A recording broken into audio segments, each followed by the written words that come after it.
Ladies and gentlemen, welcome to Pilgrims Grey Chronicles, and if you haven't guessed from last week, or if you didn't listen to last week's show, I am relatively certain if you're watching the video version of the podcast, then you now know, or at least strongly suspect, who my favorite Middle-earth character is, and who we'll be covering today with Tolkien's work, and I hope you enjoy the show. Got 7 parts to this and some music. I'm really wanting to entertain you all with this one. It's going to be a cool show. I hope you hang out through the whole thing. Let's go.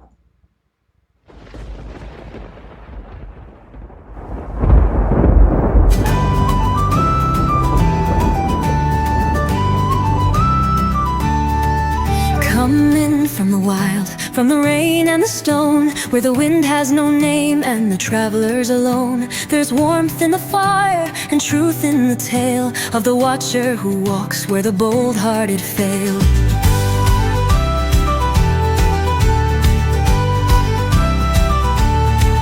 He carries no sword, yet the darkness gives way to the lantern he lifts at the end of the day. He stands on the watchtower, still and unswayed, where the lost find a path through the fog and the fray.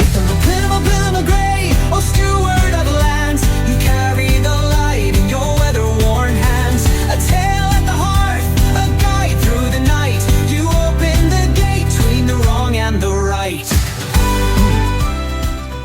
Yes. So, welcome back to the Pilgrims Grey Chronicles. Pilgrims Grey Chronicles in, Pilgrims Grey in. We're all travelers on the long road through life, never-ending road, the road that goes ever on. Today, I'm excited because this is a long time coming. I wish I had done this a long time ago because I love Tolkien, I love his work, and I incorporate at least some of the imagery and speech in many of our episodes, whether you realize it or not.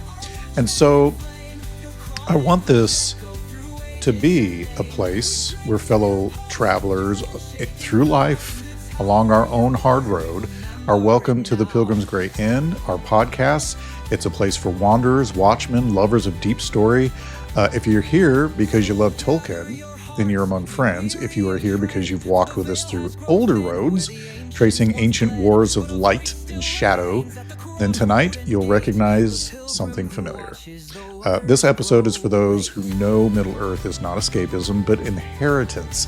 For those who sense that Tolkien was not merely inventing fantasy, but preserving something ancient in mythic form. And if you're new to this channel and Tolkien brought you here, then please feel welcome to sit down with us at the hearth and stay. Because what we're about to explore is not a retelling, but a recovery. You know him as the old man with the staff. You know the smoke ring laughter, the fireworks, the raised eyebrow. You know the fall in the dark and the return in white. But that's the surface story. Just the surface. And tonight we're going before the gray, and that's why I've entitled it, as you can see here, Before the Gray. Before the hat, before the pipe, before the word wizard even makes sense. Because in Tolkien's world, the character that we call Gandalf has a history that begins really in a form of holiness, in sorrow, and in restraint, and long before he ever steps onto the shores of Middle-earth. And so we're going to tell it like a chronicle, but we're going to investigate it like a case file. So imagine 2 rooms. In the first room, you have a fire, a map, and the familiar road, the movies, right? The moments where everybody remembers because they went to see the movies. But in the second room, we have appendices, unfinished tales, and letters that Tolkien wrote to explain what he meant when readers misunderstood him and question him. And so tonight, we're going to open the second room. And why are we going to do that? Because once you understand who Olórin was before he was Gandalf, once you understand why he was chosen, once you understand that he was what he was forbidden to do, and once you understand the hidden centuries before Bilbo ever found a ring, and the familiar scenes change, All the things you're used to in the movies, the surface stuff, has deeper meaning, and the refusal of the ring becomes heavier. The fallen Moria becomes deeper. The return in white becomes quieter and more mysterious. And by the end of the episode, you won't just see Gandalf differently, I hope. I hope you'll see restraint differently, and authority differently, and power differently. And perhaps, if Tolkien was right about fairy stories reflecting deeper truth, you'll see the long road we're walking now, for this podcast for the last year now, a little bit more clearly as well. And so let's begin where Tolkien begins. Not in a Shire, right? Not with Gandalf anyway. Not in a tavern, and not even in a world yet. And we will start that off with some beautiful music playing in the background.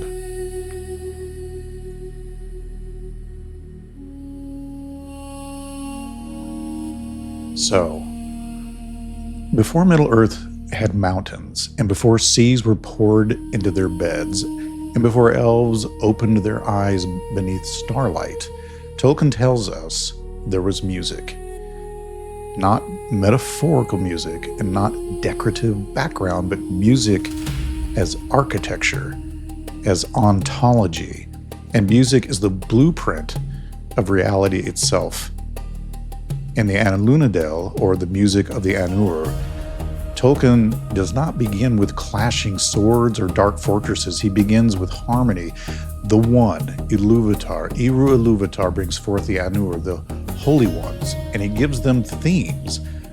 Not rigid instructions, but themes. And they begin to sing.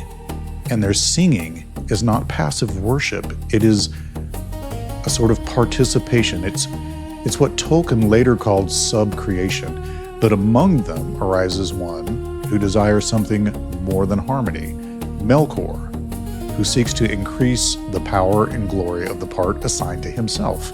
He weaves his own melody into the whole, but not in cooperation, but in his own sense of supremacy or his own vision of things, apart from Eru Iluvatar, and discord enters.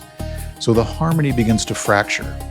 And if you've only seen the films, you might expect Tolkien to escalate immediately into cosmic war. But he does not. Instead, Iluvatar responds not with panic or counterattack, but with sovereignty. So Tolkien places in his mouth one of the most decisive lines in the entire legendarium, right? No theme may be played that hath not its uttermost source in me. And that sentence establishes the moral structure of Middle-earth. Evil is real, of course. Discord is real.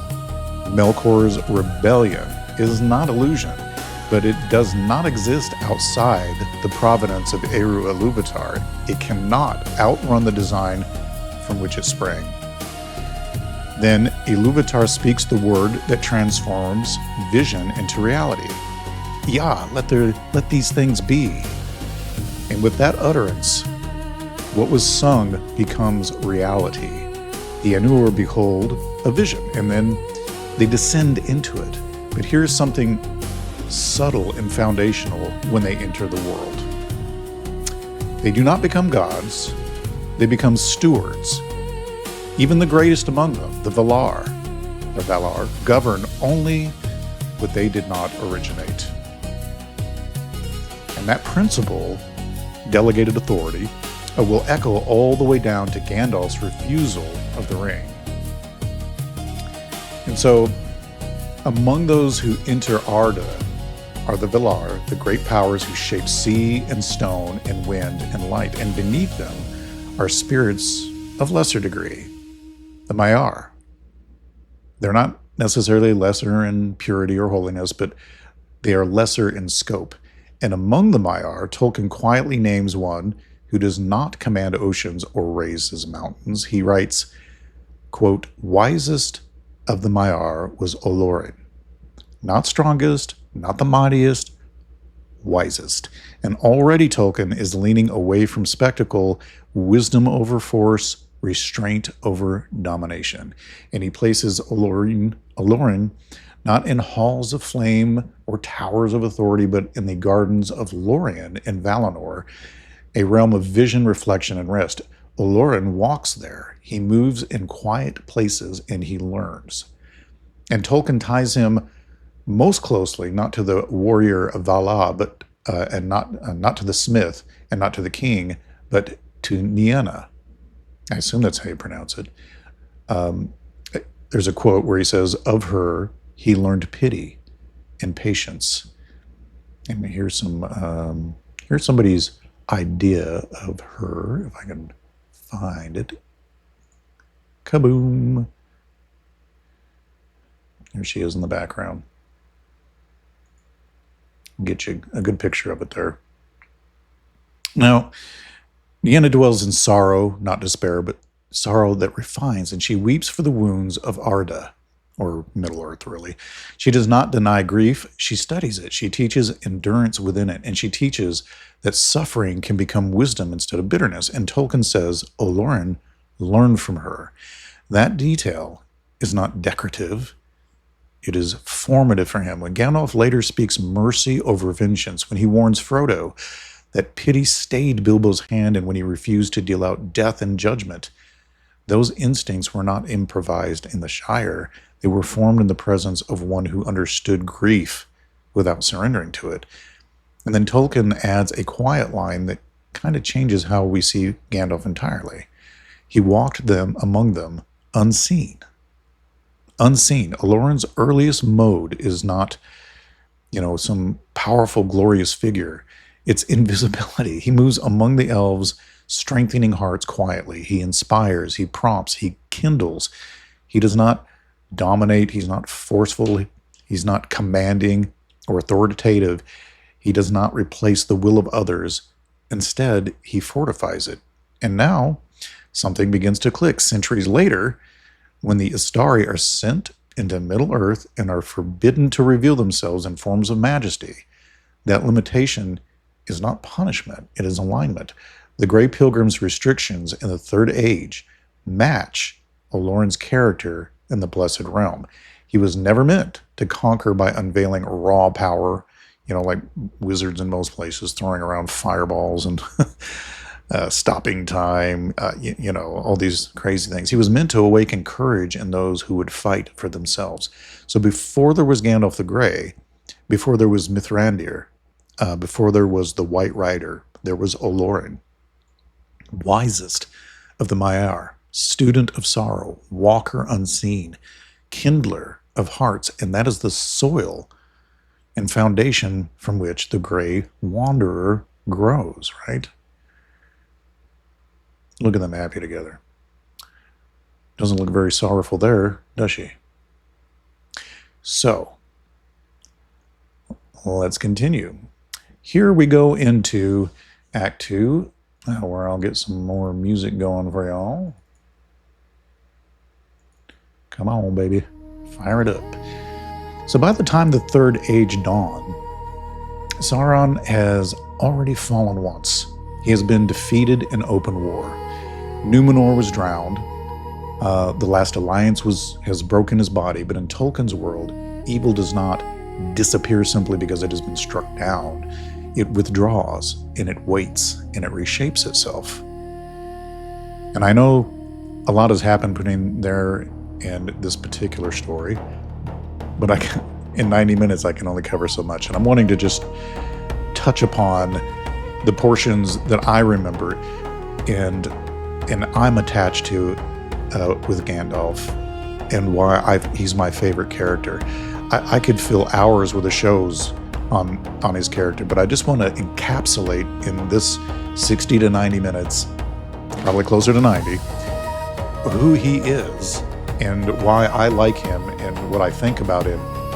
And hopefully, you all will enjoy that. And what I would like is if you have stories that I missed that are more important to you, please share them in the comments, because I love hearing all about it. I really do. So, the Valar in the West know something. that they did not fully understand in the earliest wars against Melkor. Direct intervention by overwhelming force devastates the world it is meant to save.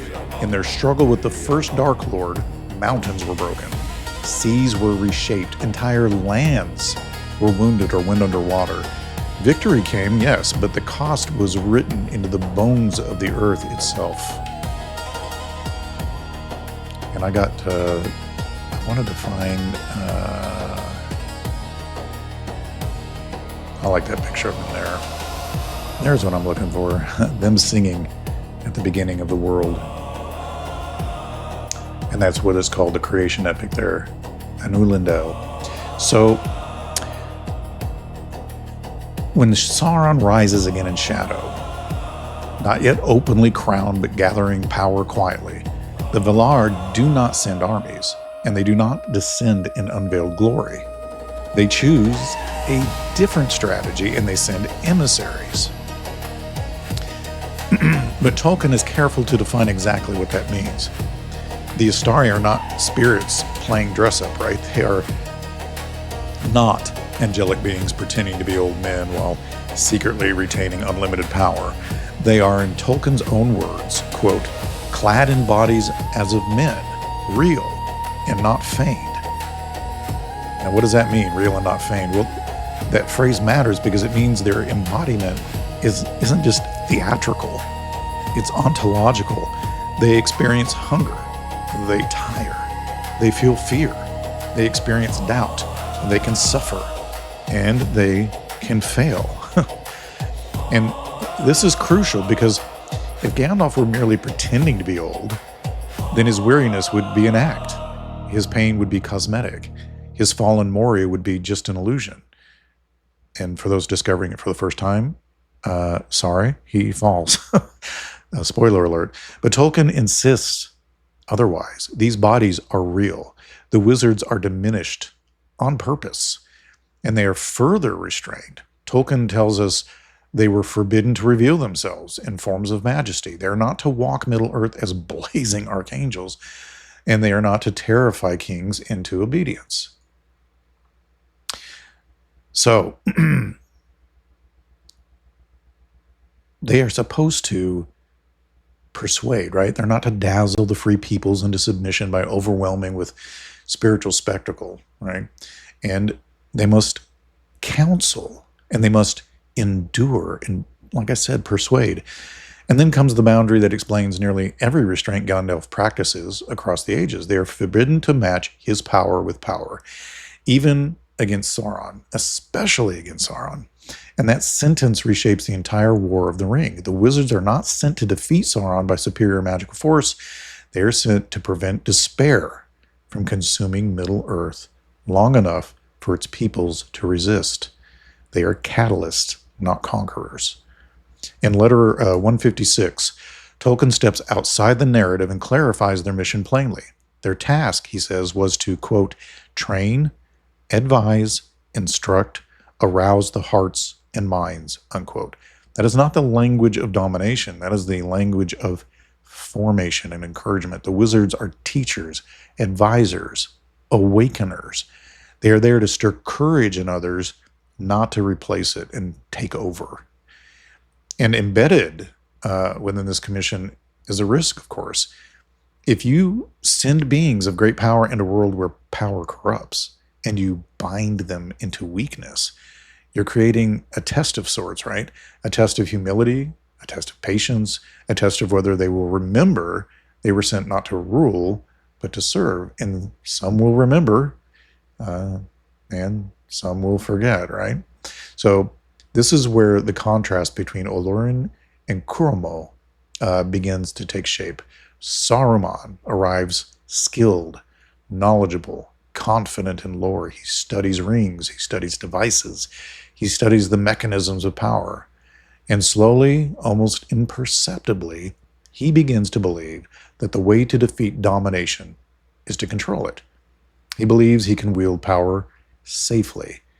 Olórin does not. He feared Sauron. He knew the seduction of control.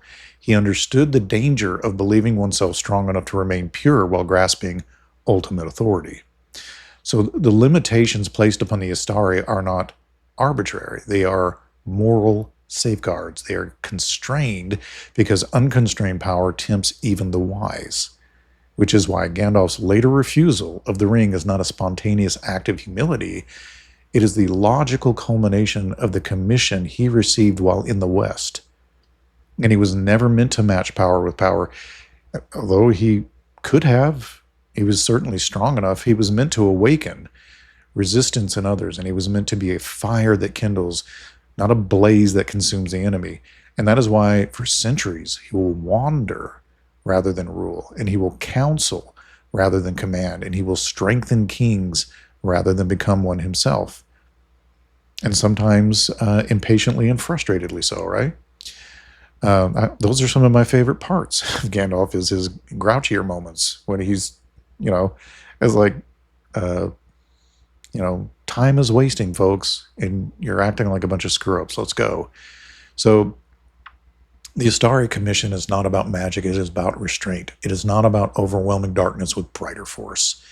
It is about preserving free will long enough for courage to act. And once you get that, right, once you internalize the rules placed upon the wizards in Tolkien's work, Gandalf's entire life in Middle-earth begins to make more sense. He's not failing to use his power. He is obeying his commission from the Valar, right? So when Tolkien recounts the choosing of the Istari in the book, if you've read it, and I'll put links to the books in the description if you want to look at some of them or purchase them if you've never heard them before. But this is a great one. If you don't have this one, I highly recommend it. Unfinished Tales. And so in that book, he does not describe a triumphant assembly of volunteers eager for glory, right? The moment feels much more quiet and solemn. So the Valar perceive the growing shadow in Middle-earth and debate how to respond, right? They will not go themselves. They will not risk another cataclysm like the wars against Melkor. Instead, emissaries must be sent, they decide. Lesser spirits, constrained, incarnate, limited. So when names are considered, Olórin does not leap forward. He doesn't wave his hand, and jump up and down. Tolkien tells us that when he was summoned, he hesitated. He did not argue for his qualifications. He did not present himself as obvious. Instead, Tolkien preserves this remarkable admission. Quote, he was too weak and feared Sauron. That line deserves to be absorbed. Too weak, feared Sauron. Not underestimated him and not dismissed him. He feared him. So in many myths, fear disqualifies the hero, right? In Tolkien's world, fear can reveal clarity. To fear rightly is to understand what one is facing. Olórin does not imagine himself immune to corruption. He does not assume he can match the enemy without risk, and he does not romanticize the task before him. And Tolkien records the reply, almost paradoxical in its logic, right? In a quote here, it says, a quote, all the more reason why he should go, unquote. All the more reason. I love that line. It just shows how wise he is as a figure. So in Tolkien's moral structure, humility is the qualification. Awareness of weakness is preparation. So the one who knows he is not sufficient in himself is the one least likely to grasp for illegitimate strength. Before he is called Mithrandir, before he is known as Gandalf, before he ever wears gray, he is the Maiar who understands the danger. He does not crave the task. He does not treat the mission lightly. He fears Sauron, and he goes anyway. I think that's awesome. And there is something profoundly, I guess I'll invent a word here, Tolkienian in that pattern. Courage is not the absence of fear. It is obedience in spite of it, right? I'm sure you've heard something along those lines before. The one who trembles at the weight of the calling may be better suited to carry it than the one who sees only his own strength. Olórin's reluctance is not weakness in the shallow sense. It is moral sobriety. He understands that to enter Middle-earth under constraint in a mortal body, forbidden to reveal his full nature, is to enter genuine risk. And the task will not be theatrical, it will be costly. And this is where the gray begins. Not in fireworks, not in confrontation at the bridge, but in hesitation and obedience. And with that, we'll go to song number 3 and into Act 3 of 7. So, did Olórin walk Middle-earth earlier? Well, in the published narrative of The Lord of the Rings and its appendices, the Istari appear in Middle-earth around the year roughly 1000 of the Third Age. Unlike the Rings of Power. That is the clean, familiar timeline, but Tolkien's Legendarium did not freeze in 1955. He continued revising, reconsidering, and expanding the backstory of his world for the rest of his life, which is so cool. And in some of his late writings, preserved by his son Christopher Tolkien in the History of Middle-earth, Volume 12, The Peoples of Middle-earth, we find something I'd never seen before until I read it. In the section often referred to as the Last Writings, Tolkien re-examines the origin and missions of the wizard. And in one note, speaking of Olórin, he writes that he had already visited Middle-earth, is likely, unquote. And so that's interesting phrasing, right? Is likely. So Tolkien does not assert it as fixed history necessarily. He suggests probability, which is what I love about it. It's his own work, but I like that he speaks like that about his work. So this is not published narrative canon in the same sense as the Silmarillion, right? It is late reflection, Tolkien just thinking again about how deep the roots of certain characters might go. So why would he consider this? Well, because in the late 1960s, Tolkien was revising his understanding of the Blue Wizards. In some earlier material, they arrived in the Third Age. In later notes, Tolkien moved their arrival back into the Second Age, suggesting they may have come much earlier to hinder Sauron in the East. Now, once that chronological door opened, the question naturally followed, well, if other Istari could have come earlier, might Olórin have had some prior contact with Middle-earth before the formal Third Age commission? So then comes another fragmented, preserved in this writing number 12. It says that a text often associated with Elisar tradition and Galadriel's history. In that manuscript, Tolkien includes the line, quote, "and on a time Olórin came to Galadriel," unquote. So that line does not come from the published Silmarillion. It appears in late drafts and variant traditions. Christopher Tolkien carefully notes that these texts represent his father's evolving thought rather than a finalized narrative. So it's an important distinction because we're not inventing a new canon here. We're just observing Tolkien's own speculative reconsiderations.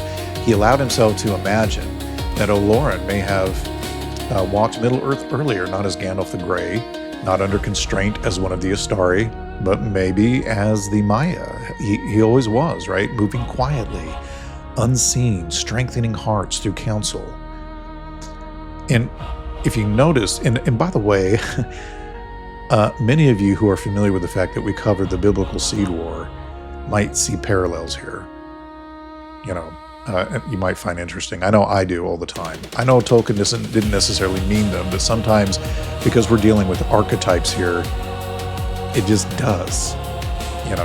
If many of you are already thinking about, the divine council, the sons of God appearing as humans on the earth in flesh and guiding men and not interfering with free will, then yeah, we're thinking somewhat along the same lines. So notice what does not change, though, even in the variants. The ethical shape of Olórin remains consistent. He is not imagined as arriving in blazing authority. He does not conquer. He does not reveal himself in majesty. Even in these late fragments where Tolkien is musing, his pattern is still wisdom, pity, and resistance to despair. And I always think of the Battle of the Pelennor Fields when I think about that, and how he helped the men not to fail, right? So wherever Gandalf was, people were encouraged. And so that continuity matters more than the exact date, really, doesn't it? So because whether Olórin first walked Middle-earth in the Third Age under formal commission, or whether Tolkien later considered that he may have visited earlier, the character remains the same, right? The unseen counselor, the kindler, the one who strengthens rather than dominates. You know, and for those of you who are Tolkien veterans, you know, I'm not a super in-depth nerd on this. I know a lot of people who know 10 times the amount I do about this kind of stuff. And I just recently came across a girl's page that I've enjoyed listening to her content. I think her name is Kella Braidbird or something like that. I'll look it up. Anyway, her content's really great, and I would love to have her on the show. So if she's listening, please come on the show. I'd love to talk about some of the stuff with you. So what makes it powerful is not the novelty of earlier arrival, right? It is the implication. Olórin's concern for Middle-earth may have begun long before he ever wore the gray robes under his commission, right? His watchfulness may have preceded his visible mission, which means the Grey Wanderer's roots may stretch further back than most readers ever imagined, right? I know before I read those things, it was definitely not on my bingo chart. I promise you that.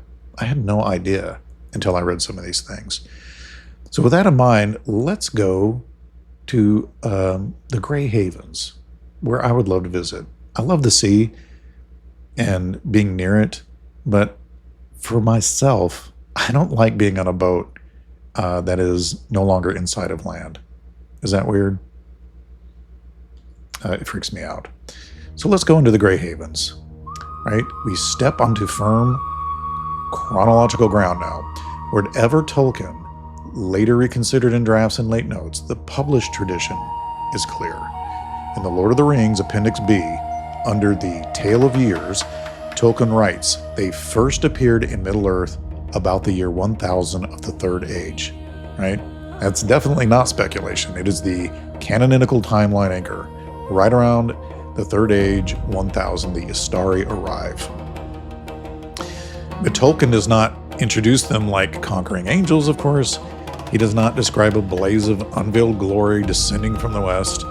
Instead, in Unfinished Tales, in the chapter titled The Istari, he preserved a detail that feels almost like a parable.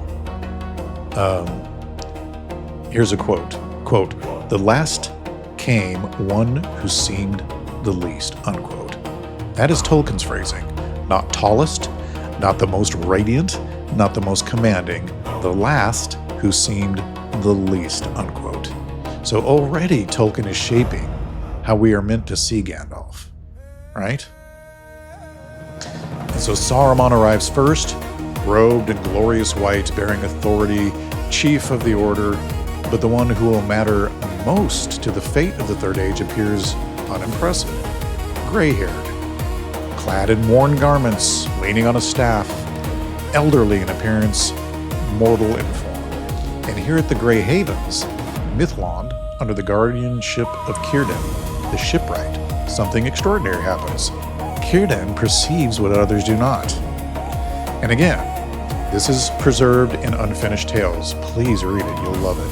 The Istari, Tolkien writes, that Círdan saw deeper into Gandalf than the others did, and in a quiet, almost private act, he entrusts him with one of the three rings of the elves, Narya, the Ring of Fire.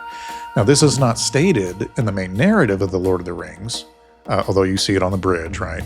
It is revealed in Appendix B and then expanded in Unfinished Tales, and Tolkien preserves Círdan's words, quote, "Take now this ring, for your labors will be heavy, but it will support you in the weariness that you have taken upon yourself, for this is the Ring of Fire, and with it you may rekindle hearts in a world that grows chill," unquote. Again, not a paraphrase, that is Tolkien's exact words. With it you may rekindle hearts in a world that grows chill. It's almost as if he also perceived his mission from the Valar. without it being told to him. So that is Gandalf's mission statement, right? Not defeat Sauron in single combat, annihilate him with light, not replace the kings of men who are failing, not rule the West because they're screw-ups, but instead take who's already there and rekindle their hearts and help them to remember in a world that is growing cold, right? Wake the NPCs up. So that single line reframes everything Gandalf does across the Third Age. His power is not merely defensive or strategic, it is restorative. He strengthens Theoden when despair has frozen him. He awakens courage in Bilbo. He trusts Frodo when others only see weakness, and he lights small fires in unlikely places. So, I really love this image. I need to find out who that is that did that artwork. Here, as you can see in this upper left, let me expand this because this is a cool painting. Here we have them singing the creation into existence, and Nienna again here. Very cool. I like this too. We have some more interesting artwork. The Shire that he was so fond of. A nice little map of that where we have the west farthing, east farthing, south. Well, and him on a bird. Let's leave that there for now, shall we? So, it's interesting. You think of all these little small fires he ignites, and Tolkien does make something else clear in the Istari portion of Unfinished Tales. Gandalf's spirit was warm and eager, right? And his opposition to Sauron was expressed not in domination, but in a different kind of fire. Not the fire that devours and wastes, but in this fire that kindles and sustains people. And so I want to tread carefully here because Tolkien fans, like myself, are very touchy about things, and I totally get it. The guy is a genius. But Tolkien famously rejected allegory, right? So in the foreword to the second edition of The Lord of the Rings, he wrote, quote, "I cordially dislike allegory in all its manifestations," unquote. So we cannot say Gandalf is meant to be a Christ figure. Tolkien would completely resist that framing.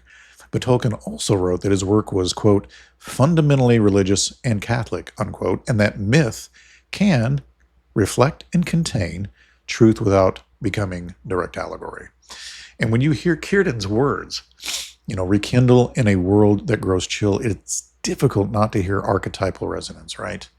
Like I was saying earlier. In the Gospels, many expected a conquering Messiah, right? A political overthrower, this military deliverer that was going to just destroy the Roman Empire. But instead, we got Christ's earthly ministry rekindling hearts. He restored sight, not just physically, but, spiritually, waking people up, awakening NPCs, so to speak. He strengthened the weak and awakened faith, and he did not seize Rome's throne. So that parallel does not mean that Tolkien wrote Gandalf as Jesus, but Tolkien himself would reject such a simplistic mapping, and rightfully so. It's his writings, right? But archetypes echo because truth echoes. And whether Tolkien consciously intended that resonance or not, the pattern is there. Victory, not through domination, but through restoration.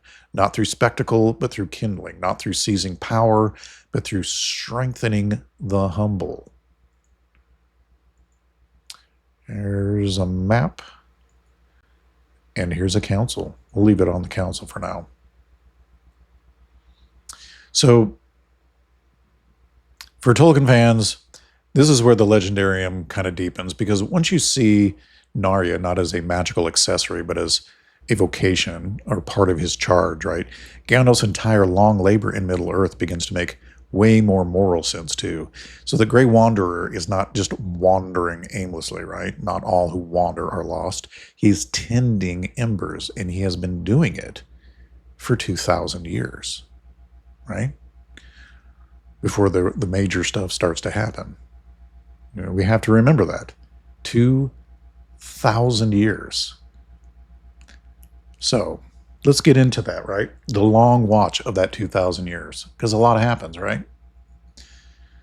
Part 5.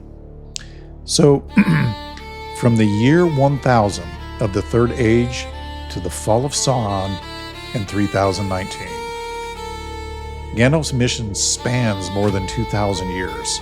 And that number alone should give us pause, right? The War of the Ring feels immediate in the narrative, but Tolkien's timeline in Appendix B, The Tale of Years, reveals something staggering. Gandalf is not a crisis responder, right? He is a long watcher. Appendix B gives us anchor points, almost like entries in a chronicle, right? Under the year 2063, we read, quote, Gandalf goes to Dol Guldur, Sauron retreats and hides in the east, unquote. That is Tolkien's wording. Now, that single sentence implies obvious danger, right? So, in reconnaissance and confrontation, but it's told with deliberate restraint. Gandalf enters a fortress of shadow, but he's not there to blow it to pieces or conquer it, right? He's examining and testing, and Sauron withdraws, not because he's defeated, but because he's not ready to challenge Gandalf or any of them yet. And so the result is what Tolkien calls the Watchful Peace, this period stretching roughly from 2063 to 2460. But peace does not mean victory, right? Obviously, it's just a delay. It means the enemy is consolidating elsewhere. It means the board is still in play. So Appendix B then records the return, 2460. Sauron returns with increased strength to Dol Guldur, and the shadow has never gone. It is only hidden. And what happens next reveals something deeply human about Tolkien's wise. They hesitate. They debate. They mistrust one another. The White Council is formed in 2463, and this too is in Appendix B, but action does not come quickly. Saruman, who leads the council, dismisses Gandalf's suspicion for years. Pride clouds judgment, right? So Gandalf's method becomes clearer here. He does not seize control of the council. He does not overthrow Saruman. Rather, he persuades and he warns. He returns to the issue again and again. In 2850, Tolkien records that Gandalf again enters Dol Guldur, and this time he discovers the truth. The necromancer is indeed Sauron. He also finds Thrain II, father of Thorin Oakenshield, imprisoned there. That detail comes from Appendix A, quote, that's called Durin's Folk, and it's expanded in Unfinished Tales under the Quest of Erebor. It is in Dol Guldur that Gandalf receives the map and key that will later set in motion the Quest of Erebor, the Lonely Mountain. So, our famous director got some things right.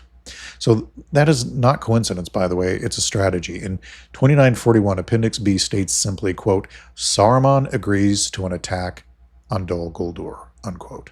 The council finally moves. Sauron abandons the fortress and returns openly to Mordor. But Tolkien later clarifies in Unfinished Tales that this attack was not isolated from other events. Gandalf had long feared an alliance between Smaug in the north and Sauron in the south. So in the Quest of Erebor, or Bilbo's journey, Tolkien presents Gandalf explaining that he deliberately encouraged Thorin's expedition to remove Smaug as a potential weapon of the enemy. And Gandalf was thinking not in scenes, but in centuries, playing the long game. And while these great chess moves unfold, Tolkien quietly records other deeds of Gandalf that rarely make it into popular retelling or the movies. Appendix B notes the long winter of 2758 to 2759, when Gandalf aids the Shire, right? The hobbits remember this. It is part of why they trust him long before Bilbo's adventure. And this was not a dramatic war. It was relief work, stewardship, and presence, right? Helping, rekindling. In 2851, at a meeting of the White Council, Gandalf urges that the ring be sought and destroyed. Saruman overrules him. Gandalf does not storm out. He continues the long watch. I probably, knowing myself, would have argued until I couldn't talk anymore. Because I need to grow up, I guess, in certain areas of my life. But I'm learning. I do try to cut things short and be discerning about who I debate with. So, while doing this, he befriends Aragorn in 2956 and encourages him in secrecy, guiding him without public proclamation. And this is recorded in Appendix A under the Tale of Aragorn and Arwen. Gandalf sees the hidden king long before anybody else, and maybe even Aragorn does. So over and over again, Gandalf operates as steward, not sovereign. He strengthens what is weak and already there. He prepares what is hidden, and he removes threats before they combine. And so when we reach the events that feel immediate, right? Bilbo's finding of the ring in 2941, Frodo's inheritance decades later, those aren't spontaneous moments. They are the visible peaks of a mountain range built over 2,000 years. And Gandalf's greatness is not that he casts powerful spells, though he does, in the goblin, thing. White light went everywhere, searing, burning, frying, blinding, right? It is that he endures, right? He does not conquer councils or persuade. He doesn't seize kingdoms. He prepares kings, and he does not destroy the shadow in a single blow. He weakens it patiently, strategically, and morally, like he's following a set of rules from the Valar.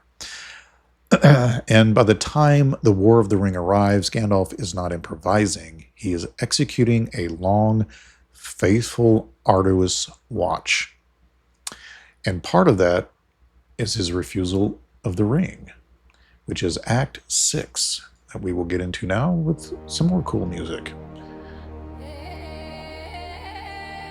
So, when Frodo offers the ring in Bag End, most listeners remember the theatrical moment, right? The rising voice, the sudden shadow that comes, and the rolling thunder in the room. But Tolkien later explained that in the book, that scene that he writes about is far more chilling the way he describes it. In Letter 246, he writes plainly, quote, Gandalf, as Ring Lord, would have been far worse than Sauron, unquote. Right?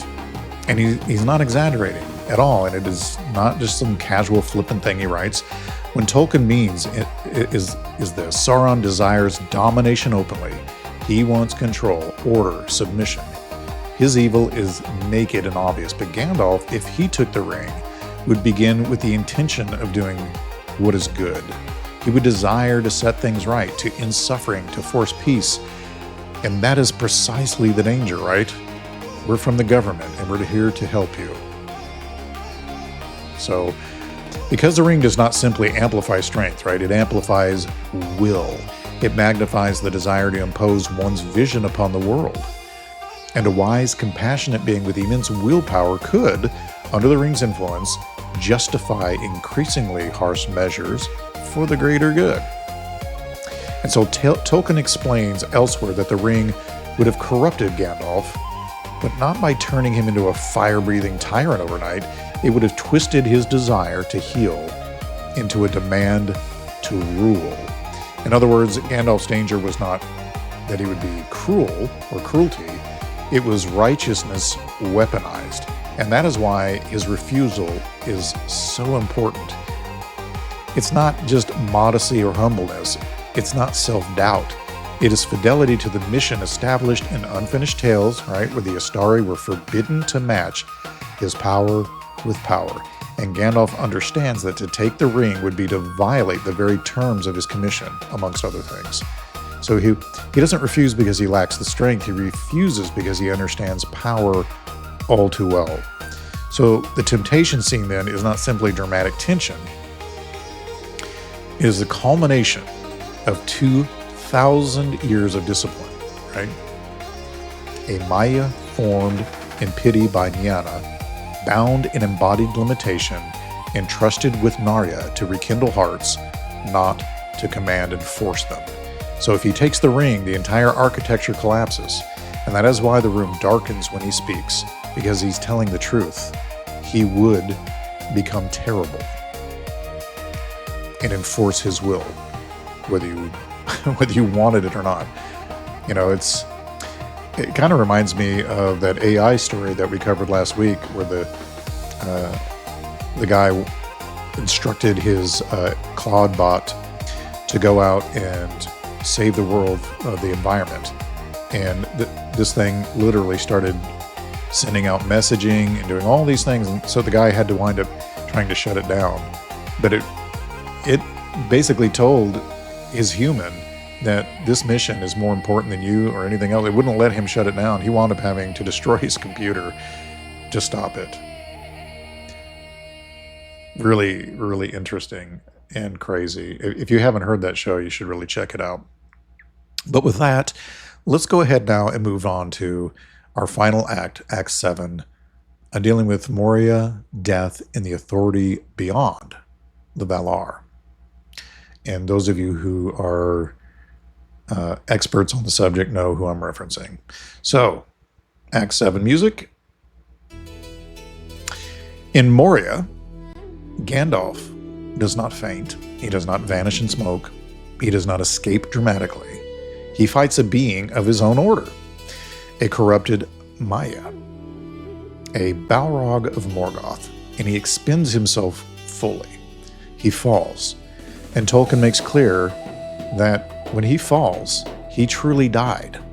So in The Two Towers, Gandalf later recounts the experience to Aragorn, Legolas, and Gimli, and his language is precise. He says, quote, "Naked I was sent back for a brief time until my task is done," unquote. That line alone tells us something extraordinary, right? He does not say, I returned. He says he was sent back. And so he also describes passing out of thought and time. Now, that phrase is not poetic flourish. It signals that his experience was beyond the structure that governed Arda, beyond the world's temporal flow. So now here's where Tolkien himself steps in outside the narrative. In letter 156, did I ever show you the Grey Havens? By the way, let me expand this real quick for you. You can see the Gulf of Lune here, and you can see the Grey Havens is right here, right? Near Lindon, the Tower Hills, the Far Downs, and Eriador, right? And the River Lune. And they would sail out of that. Let's see if I can find a good map of Middle-earth. On the big map of Middle-earth, we were talking about, let's see, this region right in here. This map that I've got up right here is my desktop. It's what I use for my desktop. And you can see that not only does it include the lands you know from the Third Age, it also includes Beleriand, East Beleriand. You can see Numenor down here in the bottom left. At least I think you can. Let me expand that out. And you can see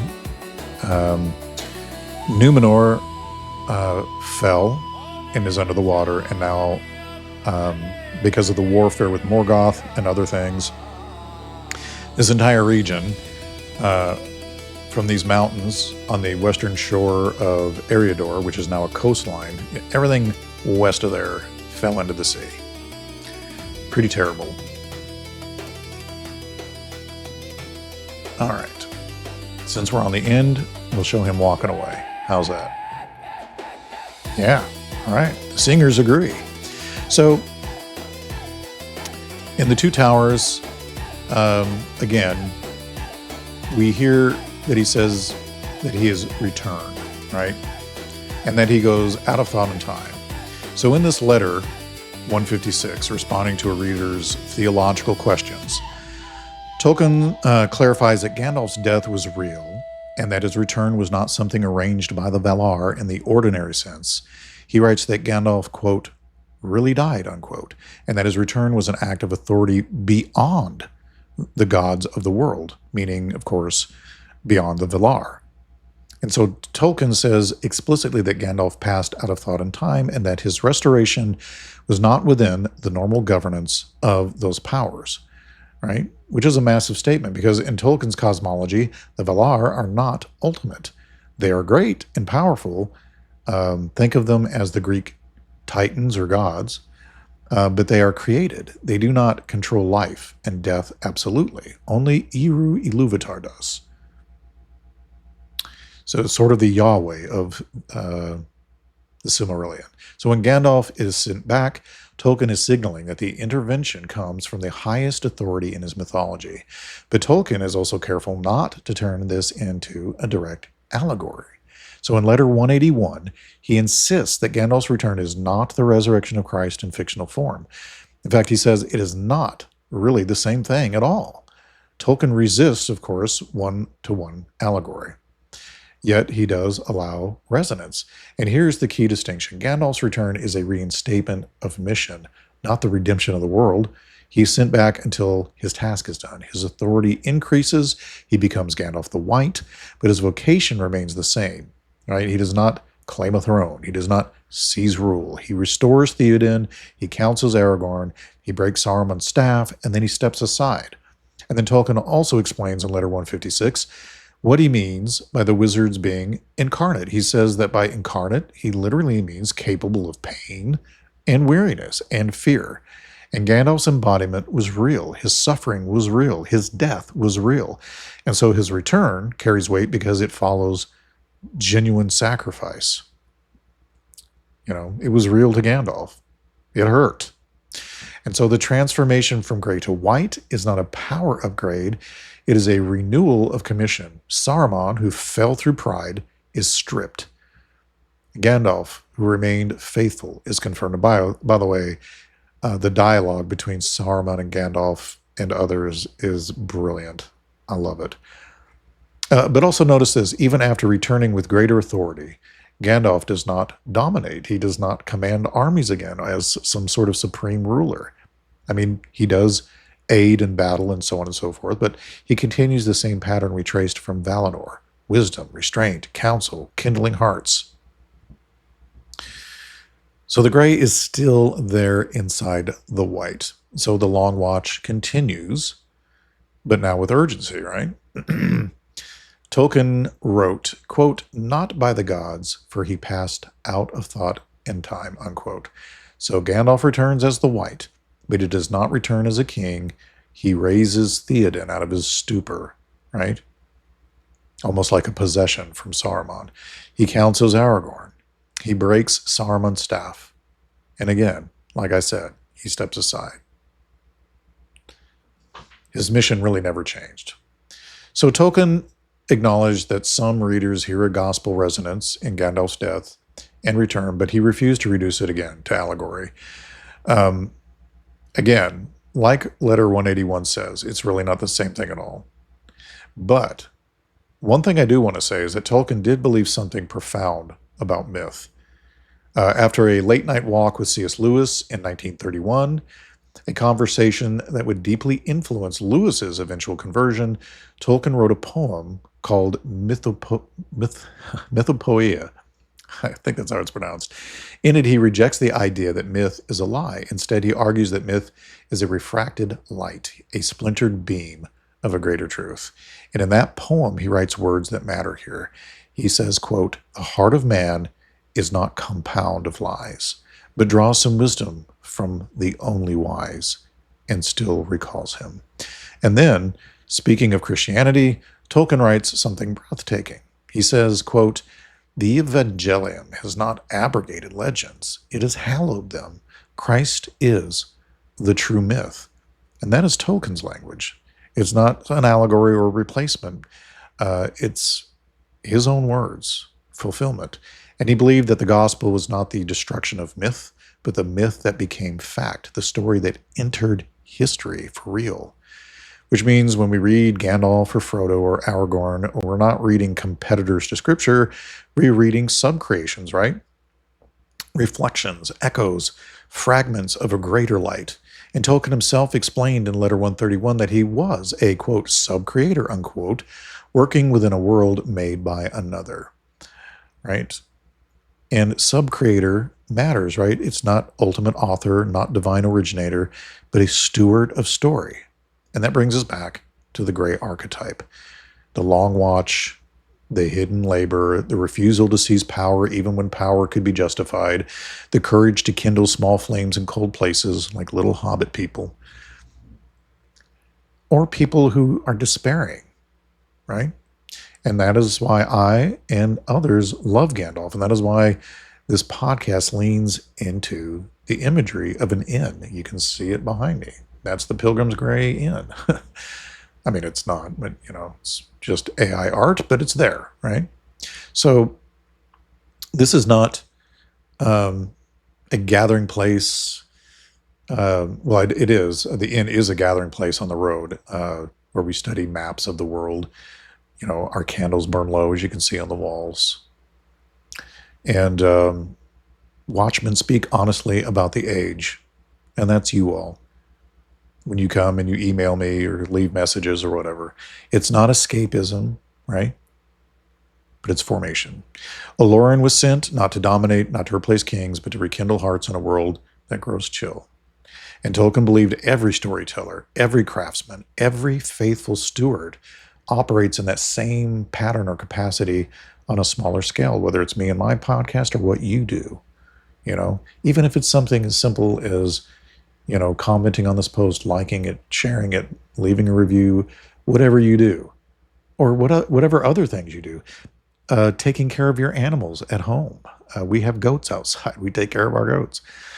And we do it with great kindness because we love our goats, and they keep our fence lines very clean, all the way up to 5 or 6 feet off the ground. It's very nice. So Eru sent Gandalf into Middle-earth with limits and a mission. And each of us in our own sphere carries stewardship, right? Maybe not wizardry, maybe not cosmic authority, but we have our influence, and we're made in the image of the weaver of life. We have our responsibility. We have our calling. And Tolkien once wrote during wartime to his son, quote, "Evil labors in vain, preparing always only the soil for unexpected good to sprout in," unquote.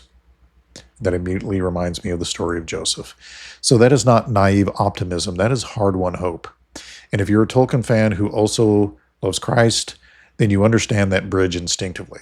Not because Middle-earth replaces Scripture, but because Tolkien believes Scripture is the great story that made Middle-earth possible. So if you're a Tolkien fan who does not share that faith, of course you're still welcome at this inn. I have plenty of friends that are Tolkien fans who don't believe the same things I believe. So all of us gather because we love the depth, the beauty, the moral seriousness of Tolkien's world and the history of it.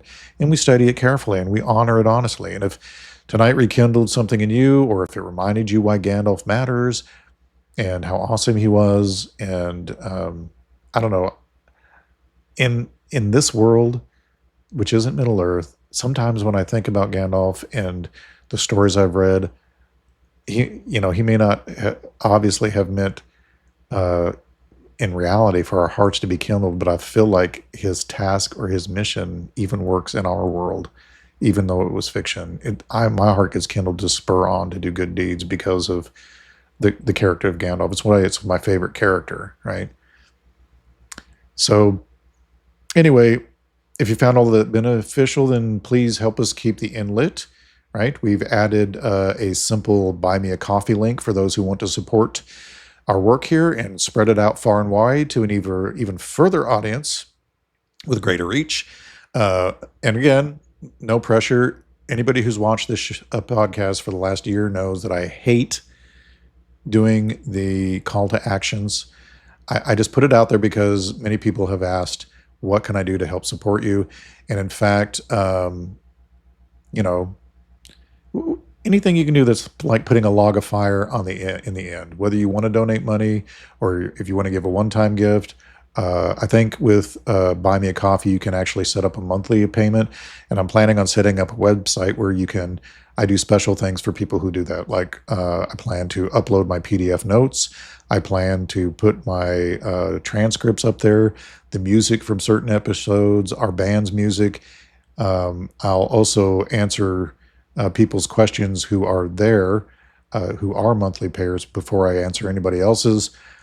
Things along that nature. I'm thinking about adding some other things if that's something you want to do. I don't have it set up yet, but you're welcome to leave a gift, or leave us a 5-star review, or share it, whatever you want to do. So, and if the episode strengthened you, share it with another Tolkien fan. Subscribe. Leave a comment. Like, I would love to hear what your thoughts, how Gandalf inspired you. Stories that I didn't get to touch because I'm going on like 90 minutes. So I have to limit these shows. So I try to write about just the things that are on my heart and mind. And these were the things that I thought about when I was writing about Gandalf. I plan to do maybe a show like this, maybe once a month when I can get to it. We have some interviews coming up this month and next month. And so maybe I'll try to do, because I love Tolkien's work so much, I'll try to do some other shows similar to this, excuse me. Anyway, as long as there's cold places in the world, there's always going to be a need for those willing to carry on a little fire, right, in their own heart and spreading it to others. And so with that, wherever you go, spread your fire. I wish you Godspeed, and Gandalf is awesome. I wanted to share my favorite quote because in The Return of the King, the Battle of the Pelennor Fields, I was struck with such a sense of overwhelming, the first time I read it, there's no way they can win this. They're all going to die, And I remember I remember Gandalf being asked, I can't remember the exact question he was asked, but his response was, "The darkness has begun. There will be no dawn." And I get goosebumps to this day every time I read it. And I read his work, once a year, or I listen to it in an audiobook. And that line always just gets to me because and you would think, well, after so many times, no, it still always gets to me because I know now that I've read it more than once or heard it more than once, I know what's coming. And so when I read that line, I'm like, oh man, if they have no idea how dark it's going to get, And then I always think of, see, I got goosebumps even now. So, and then the council that comes later when they go to the Black Gate. And I always think of Prince Imrahil. In fact, when I used to play Diablo 2, I would always name my paladin Imrahil after that character because I thought it was so great, the Swan Knights and how each one of them, because so few would come to Gondor's aid. But just seeing Imrahil and his knights, one knight was worth 100 men because their prowess in battle was so great, Anyway, I could go on and on and on and on, but we need to wrap it up. And so I will see you next week at the end where we have an interview, but I don't want to jinx it because so often it seems like things happen. So I'll just let it go and you can see who's going to be interviewed next week when and if it happens. If not, I have other things on the board that there's always, you all know, you're living out there in this world. There's always something to talk about. So Godspeed to you all and have a great work week. We'll see you. Hey!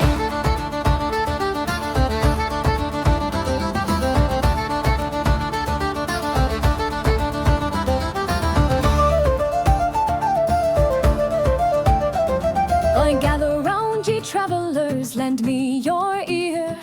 A tale of heroes who knew no fear. Through shadowed woods and mountains steep, their legacy lives where the wild winds sweep.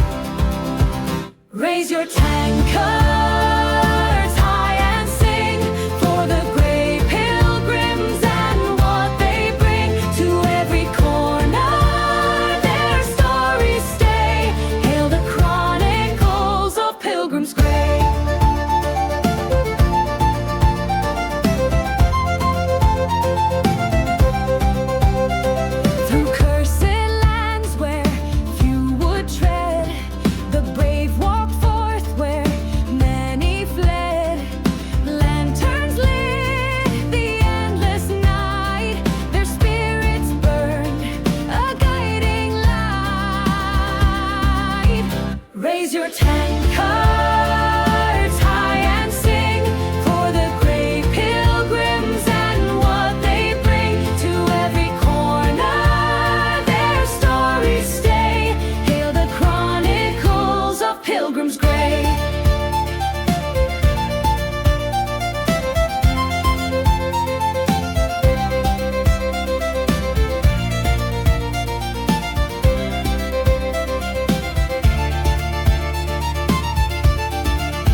Farmers carry